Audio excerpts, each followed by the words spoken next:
So we'll have questions at the end, and I request Dr. Meena to get started. Good morning, everybody. So I will be talking about the dermoid lesions of the cornea and the conjunctiva.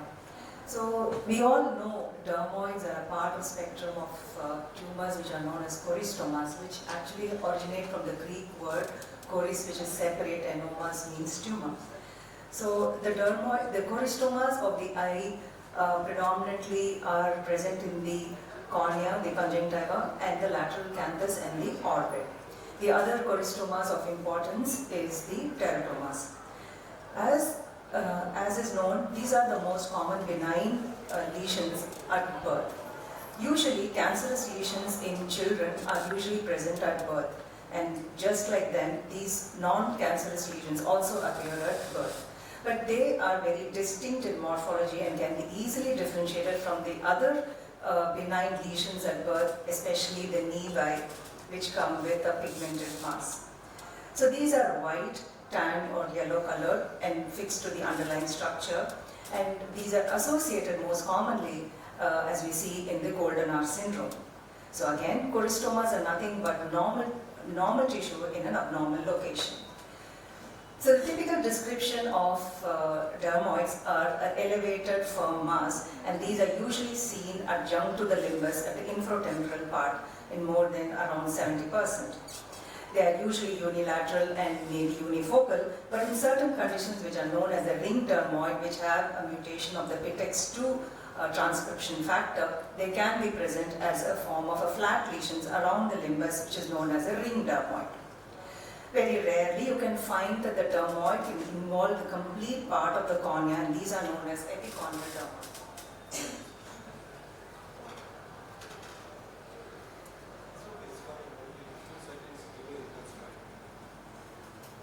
So what are the known factors or associations of these lesions known as dermoids?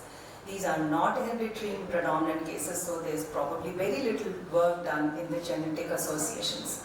These are sporadic. What has happened is there's probably some problem at the embryogenesis. There is sequestration of the epidermal and its appendages into this limbal area.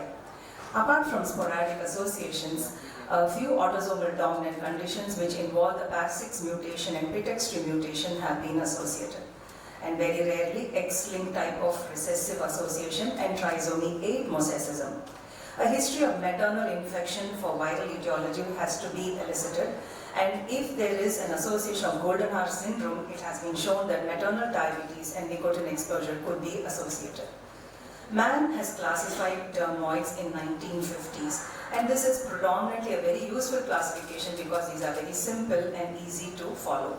So the grade 1 tumors are less than 5 millimeters and do not reach up to the stroma or the desmids, deeper stroma or the desmids. And the grade 2 are larger, more than 5 millimeters and reaching nearly up to the desmids. And grade 3 are those dermoids which are near total, involving the anterior segment, involving the angle also. So we have a publication in 2018 where the authors looked at their dermoids that they studied in retrospective fashion of over 10 years, including 261 dermoid lesions, and they have very nicely elucidated what are the prognostic factors looking at the involvement of the dermoids on the cornea and the conjunctiva and the surface modality. So they have given points to each of these based on the severity. At any point more than 6 to 9 days, it was a poor prognosis. So this was a very useful paper. I encourage all of you to read it, where they looked at the grades of the dermoids, the histopathology, and they noted the outcome was better with the grade 1 and 2 dermoids versus the grade 3, which was a predominantly involving most of the anterior segment. Histopathologically also, they found that the dermoid in the grade 1 and 2 were typical dermoids showing the ectodermal origin with little bit of mesoderm. Coming to the associations of dermoid, as I already told, 30% are associated with golden hour. I'm not going very deeply, I'm very sure you all know.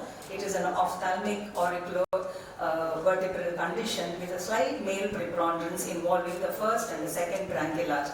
In general, it involves all the layers, all the structures which develop from these two branchial arches, and rarely they can have central nervous system and cardiovascular system abnormalities. So these children do not always come to the cornea specialist. They also report to the Orbit clinic with association of upper lid coloboma and outer canthal lipodermoid. So you have to also see these patients and pick up and refer to these Orbit clinic. So when we talk about dermoid, there is a classification not only on the morphology, it's also classified based on histopathology. A classical dermoid will have ectodermal origin tissues. Basically, it will have some skin appendages and mesodermal elements. Complex choristomas have been also described in dermoid lesions where they have noticed tissues such as glands, muscles and lacrimal glands and the nervous tissue. But it's also important to know this complex choristoma can also morphologically look just like lipodermoids. When the histopathology comes as a complex choristoma, they can be associated with lid and optic coloboma. They can also have associated optic nerve hypoplasia. These patients could also have microcornea and choroidal calcification. So it's always important to go back and look at the histopathology when you excise the dermoid to see the grades of the histopathology. A very rare form of dermoid lesion is known as epibulbar osseous choristoma, where the dermoid is flat, it's between the muscles and the borders are not very well defined and they can be very adherent to the underlying tissues, where the histopathology shows a bony element like Haversian canals. They're usually seen in the superior temporal bulbar conjunctiva. So other syndromes that are associated with dermoids, I'll just quickly go in this. Look at these children for the presence of alopecia. They will have a diffuse dermoid and with a multisystem involvement, typically with a linear nevus sebaceous hamartoma, which are potential for malignant transformation. When these hamartomas are plenty, they have been given a name as encephalocraniocutaneous lipochondrosis, which have been classically criteriized with the help of Moore's criteria. They have mental retardation, and these patients probably do not come to the ophthalmologist first, and they usually come to the neurological department. They have been classified as a scalp syndrome where there is severe, large malignant sebaceous nevi. Oculoectodermal is a little less serious disorder where there is not much cranial neurological involvement, but there is aplasia, there is alopecia, and there is hyperpigmentation of the skin, not involving the midline, just like in the linear nevus sebaceous. The Dermoid syndrome is a differential diagnosis not for the dermoid of the ocular surface, but for the presence of appendages, just like golden hour syndrome where there is auricular appendages. So they present, what will these patients normally present? So if you're seeing a child at birth, the parents are very, very worried about its appearance. More than the vision, the parents are worried about the appearance. When they present a little late, they're going to ask you, what can you do for my vision? So this is how they normally present. Very rarely they come because they're not able to close their lids because of the mask between both the lids and because of a foreign body sensation, because the cilia is present on top of the limbal dermoid. You have to investigate, as any case that goes into the surgery for excision, include a detailed ocular and systemic evaluation, especially when you see a nevus on the face and when you see a complex looking like dermoid which is diffuse, which is not well delineated. Include MRI and CT if you want to pick up the extent of the complex dermoid, or if there is a bony appearance of the dermoid. So when you have to manage a patient with golden hour syndrome, you have to take a multidisciplinary approach. You have the patient attend the dentist, the cardiac clinic to rule out tetralogy of Fallot. He may have vertebral abnormalities, and sometimes these problems may take more importance than the ocular. So for the grade 1 tumors which are less than 5, you may want to treat them just symptomatically, optical occlusion therapy, patching, lubricants, and just epilate the cilia on top to give comfort. So this is a surgery where we have excised a grade 2 limbal dermoid just as we do a patient of that. But remember, this tumor is very well integrated into the cornea. It is not as easy to remove it as the case of keratoconus where you can slice the corneal tissues. These are very densely adherent. So we want to go as deep as to the Descemet's layer to get a smooth surface so that there is no interface scarring.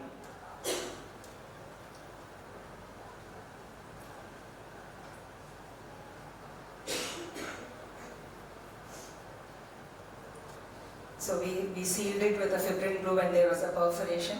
We peel off the endothelium from the donor cornea, and we close both the Descemet's membrane of the corneal side of the dermoid and a little bit on the scleral side, and close it with the help of a fibrin glue and deposit the conjunctiva. So one important thing that you have to note is when you operate a patient of a limbal dermoid or golden heart syndrome, check the corneal sensation before surgery, because these patients are associated in certain cases with trigeminal hypoplasia, and you end up with perforation post-operatively.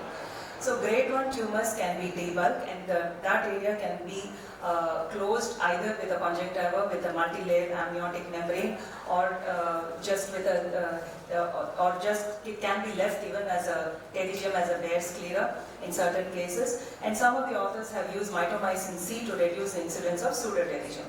For grade 2 and 3 things, you have to debulk the tumor and have to fill in that area either with a laminar keratoplasty tissue or a sclerokeratoplasty when the sclera is also involved with lipodermoid tissue, and also amniotic membrane to give better healing, or sometimes when there's extensive involvement you may have to do a corneal transplant.